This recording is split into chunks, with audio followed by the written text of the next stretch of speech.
Clair Obscur Episode 33, released this year by Sandfall Interactive, and man, it blew up and got everywhere, although most people seem to use this game more as a weapon and a prop than anything else. But I will say right now, this game is way bigger than people try to pretty much make it seem. Like, it's not some very small indie title. This is a game that has Charlie Cox and Circus money, so clearly there's a lot put into thanks to the publisher Keplar Interactive, but it's also not some massive AAA title at the same time, considering they also struggle to have physical copies out in the public, and people were scalping this game. I think they still are.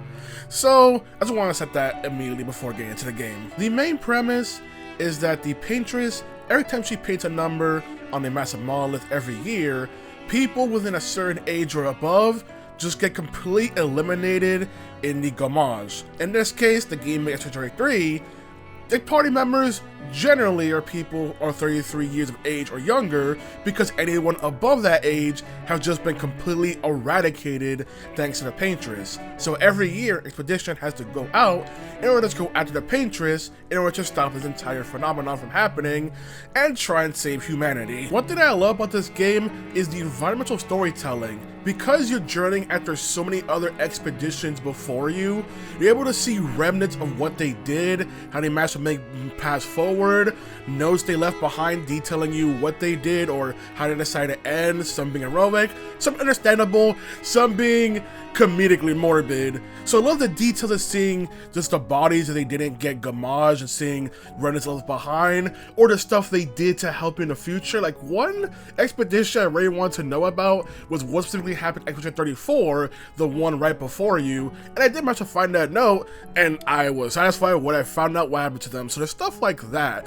on top of the fact that your little essentially fast travel points and locales are the flags created by the other expeditions as well, so you can see which number, who made it further, who made it to this locale, who made it to this side area and everything, since it's all about side activity in the game, and the characters do mention meeting other expeditioners like yourself. Like, stuff like that is super cool and really fleshes out the world in a game that doesn't really have a lot of characters to work with, but manages to still make the world feel lived in with the small cast it has. Despite how bleak the premise is as well, there's also a lot of stuff they do to also try and lighten the mood, whether it be fun and party interactions, or also just the characters you meet throughout the story, who could just be very interesting and weird fellows, but in good entertaining ways, or just the side activities you can do in this game that I'll mention more in the gameplay aspect. But it does try to keep the mood not fully bleak, which is surprising considering how the party interacts, especially when the party member is Maelle, who's only 16 in this adventure, and all her life is knowing people just vanishing to the Gommage and everything, but it still managed to not keep this game fully bleak and juggle in multiple tones, while also still keeping the seriousness of the game's narrative.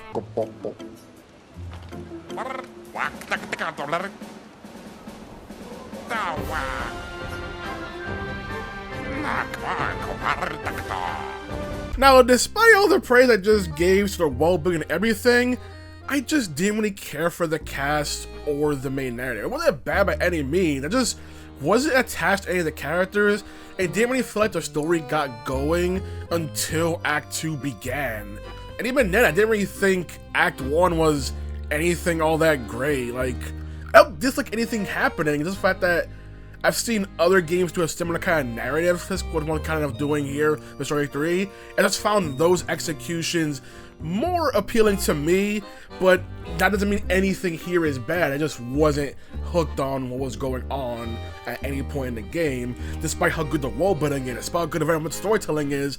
None of the characters just hooked me. They did later add this whole entire relationship-esque mechanic with characters, trying to get more insight with them, but I also felt like this more insight could have benefited the game more if it happened earlier in the first act, on top of the fact that the relationship system they have feels kind of shallow. Like, it's also weird how some characters have a personal side quest you can do for them. Force mechanic, some characters don't. So some characters you have to journey and make the journey to a specific location. Some characters you don't, just get immediately warped to the spot, and it just feels so weirdly handled. I'm not sure why this kind of weird relationship system was even in the game to begin with. Or at least it could have benefited the game more if that was happening earlier in the game than waiting until later in the game to introduce it. Now for the gameplay. Expedition 33 being a turn-based RPG with the main unique gimmick being the fact that defensive options are very more in-depth. So you have a dodge button, you have a parry button, and then later you have a jump button and a special kind of parry called a gradient counter, which is going to be done on certain moves. Right now I'll say this combat is freaking awesome, although I wish the offensive had more going on, because you get these little QTEs for your offensive abilities, but they're not in depth as your defensive options, which are so good that there are points where I knew an enemy's attack pattern inside and out, I would just ignore them and just kill them via counter damage alone, rather than actually trying to target them, while instead targeting enemies that I had more trouble trying to be defensive on. That kind of combat is super fun. Like I said, I wish the offensive had more to it, though I've been kind of told that if the offensive had more to it, this would kind of skirt more into Legend of Dragoon territory, which I get it, but it just feels weird how the offense aspect feels lacking interaction when the defense options are so good. I also kind of wish that jump and gradient counter weren't there, because jump is used so randomly that you can go so long without ever seeing an enemy giving you a jump prompt, and it suddenly just comes out of nowhere and you're just unprepared for it. I also don't like the fact that once you start introducing jump, it felt like it was doing a bit too much. Like, I gotta try to choose dodge or parry, which are interchangeable because parrying gives you more AP, so you can use more skills, but dodging has the bigger window, so it's a safer option, but get less rewards. Jump just felt like it was thrown in only for specific moves, which it was, and it feels so randomly put in that it just gotta get thrown out, like, oh, I got jump, kind of thing. And then gradient counter, which is more enjoyable than a jump dodge kind of mechanic. My sister told me the best idea would have been if gradient counter interrupted previous actions, because gradient counters have a major attack coming after you, so you need to time this thing really well or you're gonna eat huge damage. And she would have preferred it if it essentially animation canceled anything else, because of how important it is and you need it at any moment's notice. And they do try to have this slowdown effect for gradient attacks in order to try and give you prep time. That doesn't matter because it's still based on the regular enemy attacks, so the attack could be so delayed afterwards that you'll still eat that hit even if you hit the button, because you hit the button too early. So it's better if instead gradient counters was the one exception where they completely canceled any other animation you did because of how important it is. Speaking of enemies delaying attacks, because this game being way more timing focused, it means enemies will very often have attacks that they'll pretty much do very slowly in order to throw off your rhythm and groove, which it might try to make it more challenging, but these slower animations mean that fights can take longer than it really should be, especially some enemies that either have so much health, and this game later on, enemies have ridiculous amount of health, it gets annoying, but also it means that enemies that specifically only take big damage from counter attacks, it means if you're not good at countering now because delayed hits, these fights can take way longer, and this is specifically only really happens for regular enemies, the ones you fight more frequently, which means fights can just take longer and just be like, oh my god, can I get through already kind of feeling because some of these enemies. So I wish that there weren't as many delayed attacks, or at least enemies that do have delayed attacks weren't enemies that have just massive health bars, or in general, just don't give enemies later on, especially boss fights, such ridiculous health bars. Granted, later on, you yourself are doing ridiculous damage, but that is not until way later. Early on, enemies got a lot of health, and I could just make fights be a little bit more dragged out than they should be. I already mentioned how throughout the dungeons you can find the journals for previous expeditioners, but you also have little exploration bits, find little pictos, draw little accessories you can equip to your characters, and it's really cool how when a character has a picto equipped, they're able to level it up, and once it's fully leveled, it becomes an ability that anyone in the party can equip themselves if they have the resource Lumina in order to spend on it. Which is really cool that it's party-wide. Only one person needs to equip it.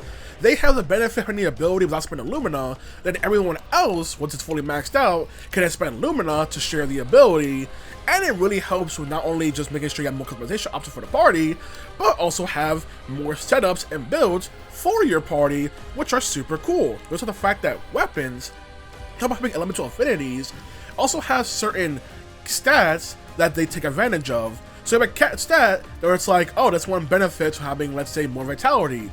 Give that character more vitality, and that weapon will then buff other aspects, which is very cool. I remember seeing a streamer have a weapon that buffed vitality, and they literally dumped nearly all of the character stats into vitality, which also then by proxy buffed their defense, borderline making that character immortal, but it also meant they weren't doing too much damage, so if there were only one left, they were screwed. But the fact that you can do that is freaking awesome! Each party member also has their own unique gimmick, such as the main character, Gustave, has a prosthetic arm, which allows them to build up charges. You can then spend these charges to do a powerful attack, so then build them up in order to get the maximum potential damage. You also have Lune, whose ability involves getting elemental stains. When you use an elemental attack, let's say ice, gets an ice stain. So you can then either keep that there, or use a different element such as fire, which will create a more powerful attack the more ice stains she has, or a more powerful electricity attack if she has more fire stains. Or she can get an attack where she just uses all the stains she has built up to four maximum, and it just unleashes them as an entire barrage. It is freaking cool the kind of stuff these party members can do and unique gimmicks. My favorite is the character Maelle, because her gimmick involves stances. She can be stanceless, or she can be defensive, which then gives her a buff to her defense and more AP for dodging and parrying, or offensive stance, which she deals more damage, but takes more damage, or virtuous stance, which you can't afford to take hit or you lose it, but it can deal like double damage. And that's freaking awesome kind of character mechanics you have for each party member, and so on and so forth. It really makes each character feel way more unique in combat, and the builds you can do for them or take advantage of their pretty much gimmick is super awesome, and I really love that part of gameplay. There's one character later on who has an entire gimmick where they build up essentially a meter, well not a meter, but like a ranking system, but it goes down the more hits they take, so you need to be very good on your defensive game in order to maximize their damage, which is super cool. There's also a later thing in the game called gradient attacks, where you can build up a special meter in order to do a special attack, which each party member has several ones, so there's different ones you can use during a situation, which is freaking awesome. That's something you can do in combat and builds and customization is out of this world. Like for me, the gameplay here is the biggest highlight for how amazing it is. Not only that, you also have a big overworld to get to explore for side content. Would it be side content such as just going inside side areas, or hey, let me find one of these side little arenas for combat. Or maybe do a minigame, like a parkour minigame that does not work well because this game's not built for parkour and the jump button's awkward. Or there's a little volleyball minigame that does not work well because the freaking advantage attack has a very long cooldown, it's very awkward. But it's stuff you can do. I've been told there's apparently a very large parkour challenge in this game that the player's able to do that really punishes you for screwing up, but hey, if you want to do it, you can do it. It took systems they have in this game and try to add more variety into the side content, and that's super cool. I just wish the overworld kind of let you do stuff like mark stuff on the map or have a mini map, because having to constantly open the map to help tell I'm going the right direction gets a bit annoying. It's not anything major, but feels like a basic thing. I'll be able to mark where you're going. Should have been there. The warp map does mark your next place, but I wish you could mark side locations as well. Also, there are some areas on the map that may have a red aura, and the game will pretty much warn you that you're on the level for this, so you'll probably get obliterated, but good luck trying. Speaking of getting obliterated, there are many side bosses, some you can just casually meet and just get obliterated by. Thanks for this game's respawn system is very generous at the last flag you're pretty much at, so nothing's really lost, but hey, you can go and challenge that stuff. If you want to, go ahead and do it immediately, and probably get your butt kicked.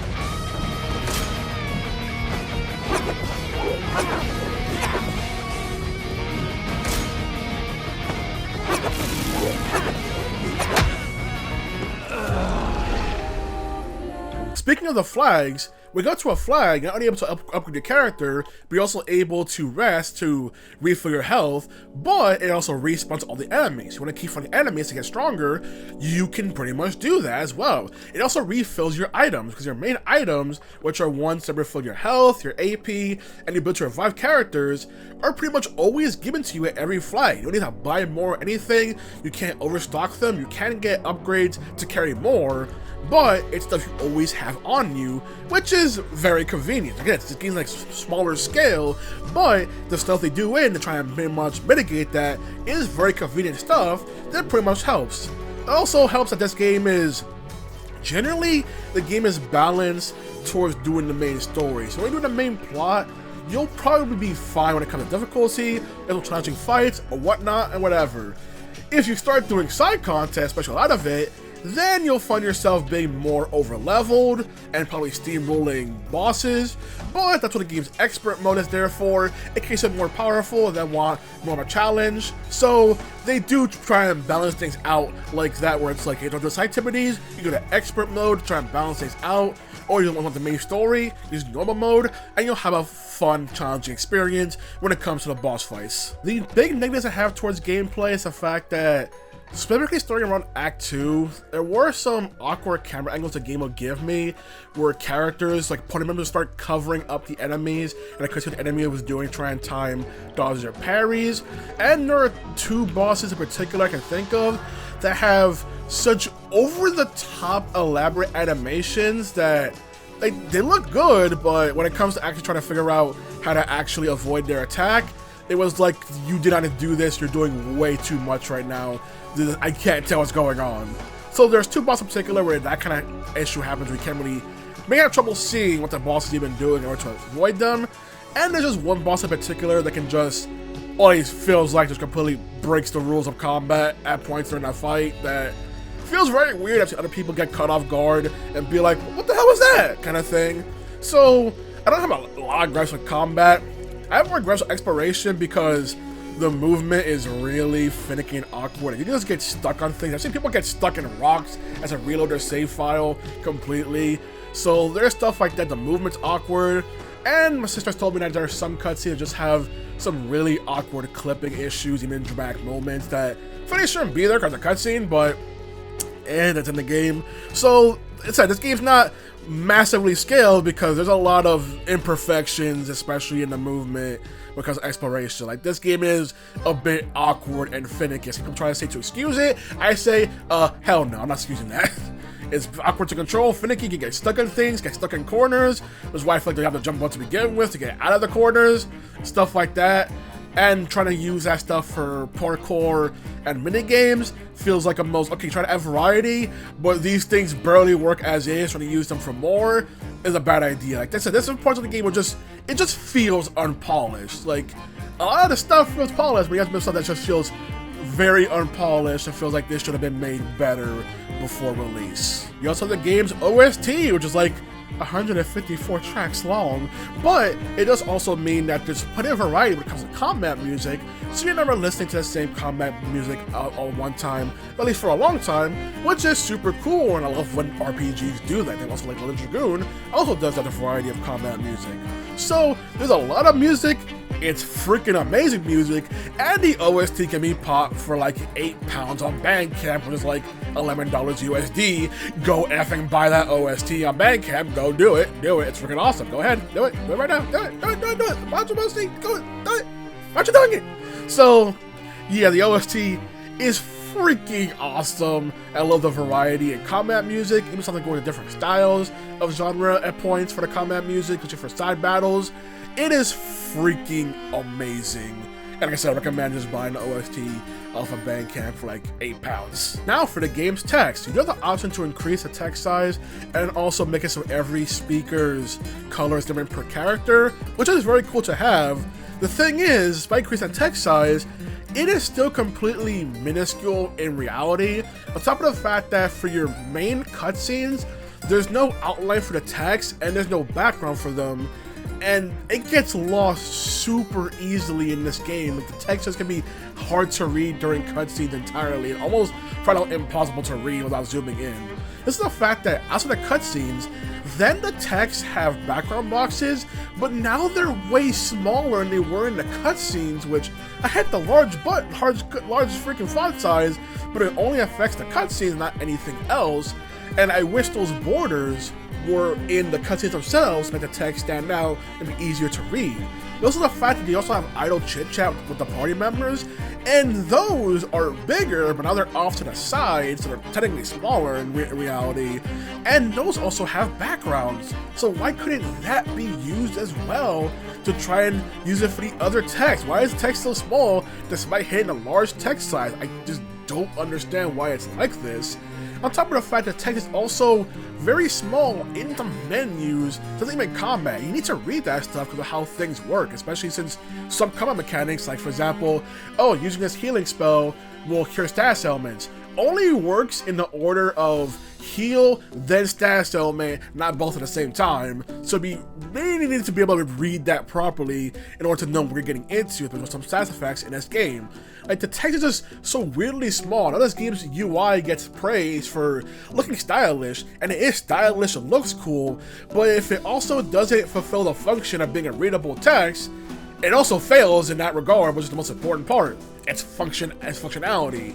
So I wish the text was just bigger and easier to read and didn't have to constantly zoom in all the time in order to even read the text. And I wish the cutscene text had backdrop to it so it stood out more, or at least give the text an outline. I have no idea why developers hate the concept of outlines on their text. But I wish the text was better to read, especially when we're going to be doing a lot of it, especially to understand skill effects and abilities, because you need to really read the defined details in order to understand the builds you're making. Overall, I really like Clair Obscur 33.